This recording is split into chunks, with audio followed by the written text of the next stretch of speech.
Hello everyone, আজকে আমি নিয়ে চলে এসেছি একটা চিকেন স্টুয়ের রেসিপি। ফার্স্টে তো আমি অল্প করে সামান্য সাদা তেল ইউজ করেছি, ওর মধ্যে ছোট ছোট করে রসুন কুচি ফোড়নে দিয়েছি আর একটা তেজপাতা দিয়েছি। আর চিকেন যেহেতু বেশি না, তাই ছোট ছোট দুখানা পেঁয়াজ দিয়েছি, দিয়ে ভালো করে আমি একটু ফ্রাই করে নিচ্ছি। তারপরে একটু টক করার জন্য একটা টমেটো দিয়েছিলাম, আর তার আগে আমি অল্প একটুখানি গাজর, বিনস আর ক্যাপসিকাম এগুলো আমি কেটে আলাদা করে রেখে দিয়েছি।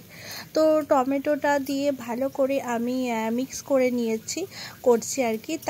তার আগে আমি চিকেনের মধ্যে অল্প আদা আর রসুন, একদমই সামান্য আদা, রসুন, গোলমরিচ, একটু নুন আর একটু লেবু আমি মাখিয়ে প্রায় 30 মিনিট মতন আমি রেখে দিয়েছিলাম ম্যারিনেট করে। দেন তারপরে পেঁয়াজ, রসুন, টমেটো একটু ফ্রাই হয়ে যাওয়ার পর আমি চিকেনটা দিয়ে খুব ভালো করে মিক্স করছি। আর সামান্য আমি হলুদ দিচ্ছি, কারণ হলুদটা তো অ্যান্টিসেপটিকের কাজ করে, তাই অল্প হলুদ দিলাম, বেশি হলুদ দিইনি।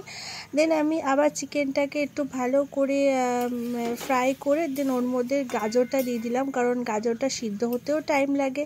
আর আমি এবার স্টুটা প্রেশার কুকারে দেবো না, পুরোটাই আমি কড়াইতেই রান্না করব। তো ওর জন্য আবার গাজরটা দিয়ে একটু ভালো করে আমি মিক্স করছি। আর গাজর তো আমার খাওয়া খুব একটা বেশি ভালো না, তো আমি অল্প যেহেতু তেল দিয়েছিলাম চিকেন থেকে, আর তেল এমনি বেরোচ্ছিল, তাই দেখলাম যে অনেকটাই তেল হয়ে গিয়েছিল। তারপরে গাজরটা হালকা নরম হওয়ার পর আমি একটু ক্যাপসিকাম দিয়ে দিলাম। আমি ক্যাপসিকাম খেতে ভীষণ ভালোবাসি, তাই ক্যাপসিকামের গন্ধটা আমার খুব ভালো লাগে যে কোনো রান্নাতেই। যাই হোক, ক্যাপসিকাম দেওয়ার পর আমি খুব ভালো করে এটা একটু মিক্স করে নিচ্ছিলাম। দেন খুব ভালো করে এটা ভেজে নিতে হবে, যাতে চিকেনের যে একটা গন্ধ থাকে সেটাও চলে যায় আর খেতেও বেশ টেস্টি হয়। দেন এর মধ্যে আমি একটুখানি অল্প করে কেটে রাখা বিনস দিয়ে দিলাম। আর এটা অনেকটাই সিদ্ধ হয়ে গেছে, তাই বিনসটা একটু লাস্টের দিকেই দিলাম, কারণ বিনস অনেক তাড়াতাড়ি সিদ্ধ হয়ে যায়। তারপরে ভালো করে এটা আমি খুবই ভালো করে মিক্স করছি। আর যতটা ভাজা যাবে ততটাই এটা খেতে টেস্টি হবে। আর সেদিন চিকেন স্টুটা খেতে সত্যি ভীষণ ভালো হয়েছিল।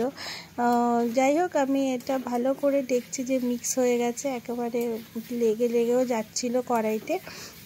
যে বাটিটার মধ্যে আমি চিকেনটা মেখে রেখেছিলাম, সেই চিকেনের জলটাই আমি অল্প করে দিয়ে দিলাম। তারপর দেখলাম যে না, অনেকটাই জল কম হচ্ছে, তাই আমি আবার একটু বেশি করে জল দিলাম, কারণ গাজরটাও একটু সিদ্ধ হওয়ার ছিল। তো যাই হোক, একটু জল দিয়ে আর অল্প সামান্য নুন দিয়ে আমি এটাকে ঢেকে খুব কম আঁচে আস্তে আস্তে জিনিসটা সিদ্ধ করছিলাম। এই যে অনেকটাই সিদ্ধ হয়ে গিয়েছিল, আর আমি যেহেতু একটু সামান্য হলুদ দিয়েছিলাম, তাই কালারটা এরকমই এসেছিলো, বাট খেতে কিন্তু খুব টেস্টি। যে তোমরা কিন্তু এইটা আমার যেরম করে বললাম সেরকম করে তোমরা যদি রান্না করতে পারো সত্যিই ভালো লাগবে। তো তারপরে নামানোর আগে আমি অল্প করে গোলমরিচ দিয়ে দিয়েছিলাম। সো চলো, এই দেখো ফাইনাল লুক, দেখা হচ্ছে নেক্সট ব্লগে, বাই।